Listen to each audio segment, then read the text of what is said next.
So, Richard FLD here. Welcome to a new video, and more than that, welcome to my new bike. This is the Honda Varadero, also known as the XL1000V. This is my first ride out. The only time I've ridden this bike was literally putting it in the garage. It was delivered today. Literally just sorted out the insurance. I've seriously, this is a brand new bike. It's a 2005 Varadero. Yeah, I mean, what else to say? That's what it is. Haven't had, sold my last bike, which was the Honda VTR 1000. I sold that about 5 months ago. So I've been bikeless and I've had the itch and I've been scratching, and I made a big scratch. I like the VTR. That was fucking one of the most fun bikes I've ever ridden.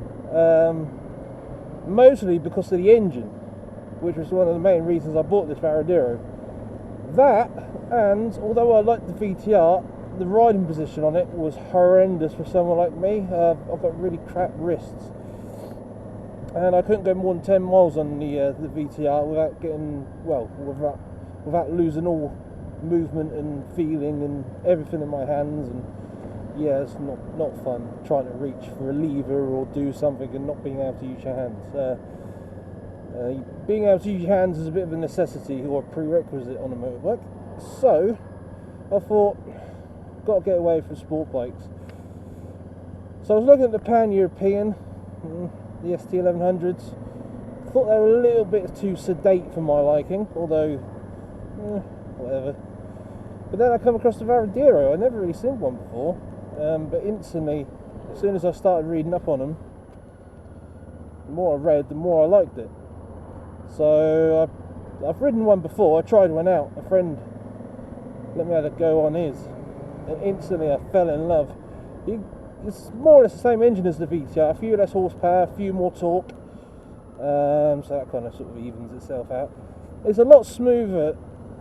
It doesn't have that snatchiness. The VTR is just like a tidal wave of torque. Any gear, any speed, anywhere, you touch that throttle, you go. And it doesn't there isn't really a sort of progression to it. It just goes, basically. Cunt. But yeah, like I say, this is my first ride out other than just up and down the road quickly earlier on when the lovely people at CMC Motorcycles Birmingham delivered it. I got a good price for it. I've got Givi panniers, I've got a top box. Don't know what the top box is, but it's a fucking top box. The panniers are quite small. I intended that. I'd rather have small ones to start out with. I'd rather not have huge panniers and sort of think, oh, I can get through there. Bang! If I need bigger panniers in the future, then I'll get bigger panniers. But for now, small ones are fine. But yeah, as for the bike, handles well. It's quite poised actually, from what I can feel. I was quite worried. Bit of a horrible smell. I was quite worried about the suspension, but actually, yeah, even for a fat bastard like me, it's not too bad. Get some luggage on, and I'll probably be wishing I hadn't said that. But yeah, no, you got the funkiness of that old. It's not old, but the V-twin engine in there, which is what I like. It's a lot taller than I thought it would be. I did look up the seat heights online. I compared it to my old VTR. It's taller than the VTR, but it's not as tall as my old XR400. Somewhere in the middle. And if I could ride my old XR400, I knew I'd probably be alright on this. But the problem is, I've got short little legs. And when you've got a top box in the back, you can't swing your leg over too easily, which is something to be aware of. But no, as for the bike, apart from needing fuel, it's got 25,000 miles on the clock, full service history. The bike itself it's in lovely condition. I've got heated grips, handguards, it's got the crash bars, touring screen. It's ready to go basically. I am intending at some point to do some touring. which is partly the reason why I got it. Partly the reason why I got it is to do some touring, and the other part of the reason is so I can actually ride a bike. Because as much as I love the VTR, it got to the point where it just sat in the garage, and I couldn't be asked to ride it, because I know if I rode it, my hands would just go absolutely tits up. And when you've got carpal tunnel, it hurts like buggery.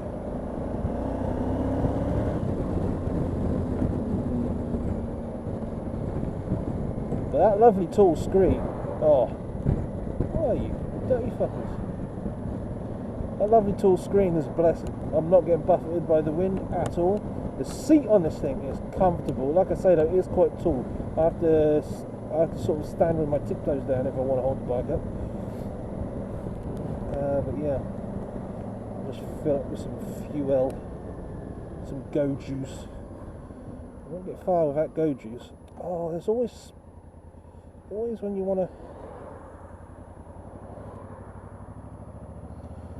I have to say, the handling of this, the seating position, the riding position, everything, it's just so natural. Now, what are you doing? Are you waiting for? Yes, you are. Well, if you're waiting for fuel, don't pull over there, because people. Oh, I shouldn't have come here. Oof. I just realised I had the seat off earlier. I didn't put the fucking seat back on properly. Ooh, fucking hell. Oh, sneaky. Fucking sneaky. Ooh.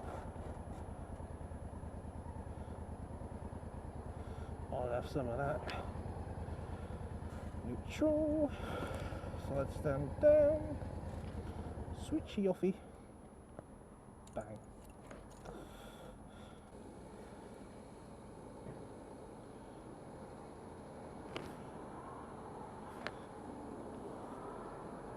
Oh yeah, this bike is robbing me.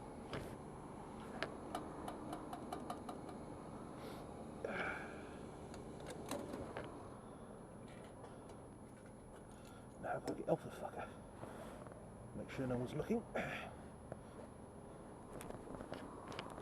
Oh, that was dignified. Thank you very much. Cheers. Bye.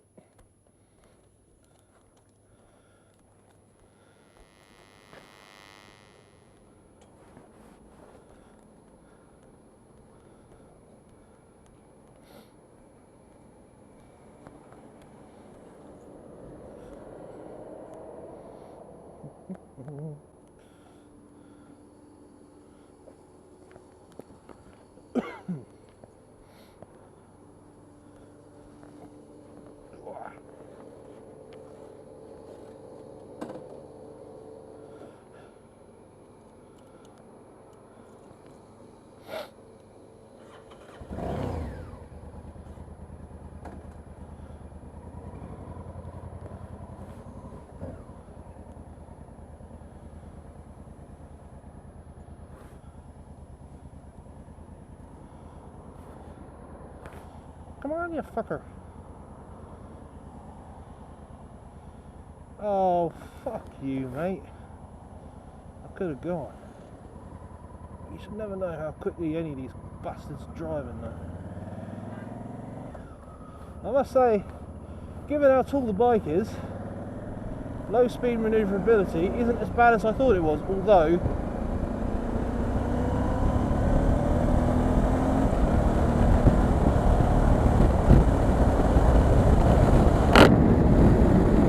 like I say, being a short arse like I am, it is a little bit of a stretch, but I can manage that. But yeah, sitting here now, doing a little bit faster than I should be. Just don't look at that, don't look at that. Now I'm going slower than I should be. Yeah. Oh, down here, you wouldn't even know you're on a bike doing 60 miles an hour. Up here you would know I'm doing 60 miles an hour. It just feels uncanny. I haven't ridden bikes where I'm just like, ugh, that all the time. Sitting here, it's just like, I have to say, I love these heated grips.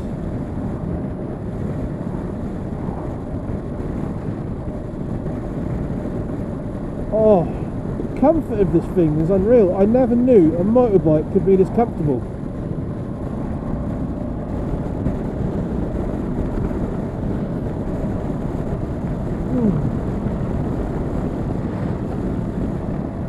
I don't think, short of getting a gold wing, you'd find...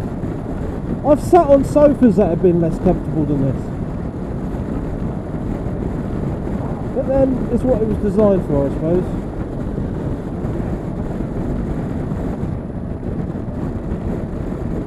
But yeah, just, I don't know. First impressions of the bike. Let's start off there, instead of just yabbling on incoherently. First impressions, smooth, plush, comfortable, seriously comfy, poised.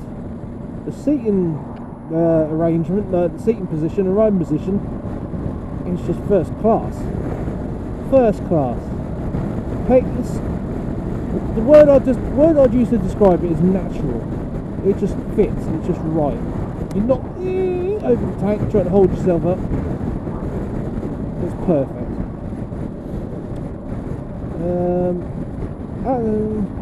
Cons? I don't know, I haven't really ridden it long enough to find out, but the height is definitely a bit of a con. Bit of a bad point. But I don't think you're going to find any sort of adventure touring bike that's going to be low unless you get a gold wing or something. Yeah, I don't know. I can't really think of any cons for me personally. Yeah, it is heavy. It's a big old beast. The first thing I thought when they delivered it was, oh shit, that's a bit bigger than what it looked in the photos. Come on. Oh, first roundabout. Ooh, I hate roundabouts. Oh, actually, I tell you what, this bike is very confidence inspiring. I've never liked roundabouts, especially in the wet. They've always shat me up. I wouldn't necessarily say I'm a particularly confident rider full stop. So I keep getting bikes, stopping for like several months to a year, then get a completely different bike, and I never have time to sit on one bike long enough to get used to it. And like I say, I've only been riding this bike 20 minutes. But yeah, it's definitely confidence inspiring, especially the way at low speeds. It might just, nice Evo. It might just be the seating position. The first thing I think of, it kind of, obviously it's a completely different bike, it kind of reminds me of the XL1000, which is my old Enduro. Although the seat's a lot better. But it's just that riding position. It's natural. Well, yeah, it's not too much dive on the forks, although I don't want to give it a big in on the brakes because there's a car behind me. Yeah, all in all, I would say 10 out of 10. No, we'll see. Gonna go for a quick little ride around the block, then go home. Also, I should have cleaned my helmet. I can't see a damn thing through my visor.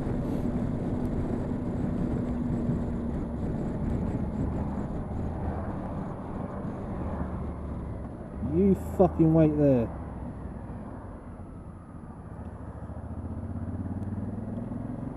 Just being a little bit cautious. A lot of tractors go up here, so there's a lot of mud on the road most of the time. Yeah, it's not as savage as the BTR.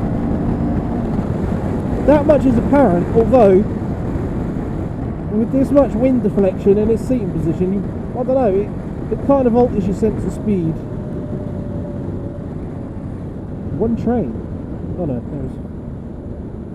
it's a freight train. That's how much I can't see. I thought that was fucking one train then. Choo choo! Let's race the train! Let's race the train! Oh, no, that's neutral. I'm winning! I'm winning! Even though he's in front of me. Oh! Ah!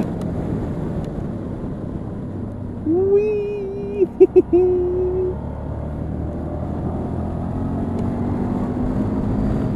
Come on, you trainy bastard! I'll beat your ass!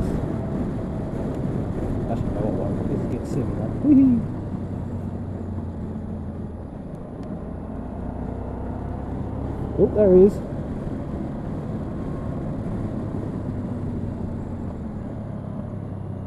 Oh, nice little crackle down there on the downshift. My old VTR was a boss for that. On the overrun, pop, pop, pop, crackle, crackle, crackle. Used to make a hell of a racket. I used to, oh, fucking cyclists. You taking up enough of the road, mate?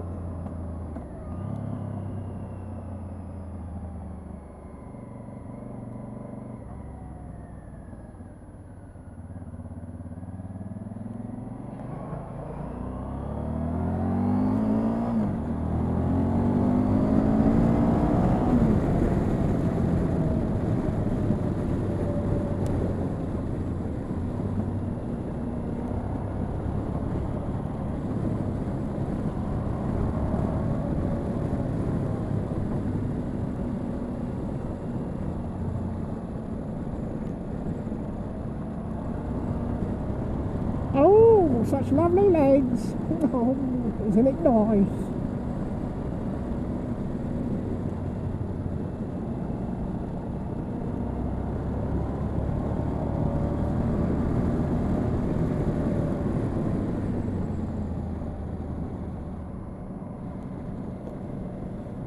Yeah, it is a lot more sedate than the VTR, but then the VTR was a sports bike. So you can't really knock it for that. I did think it would have a little bit more poke than it does. But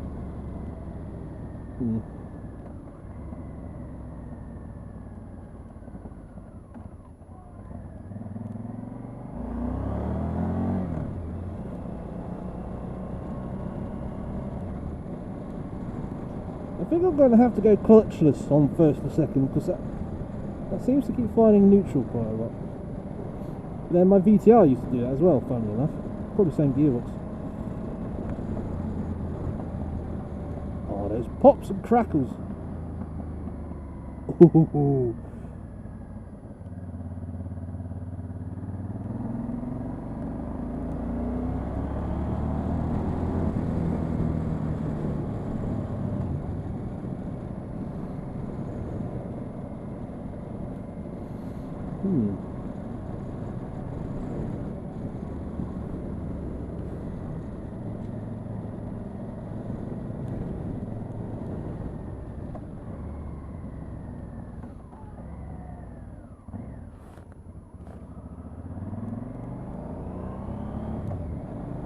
There's second. Just needs a firm hand, like every woman.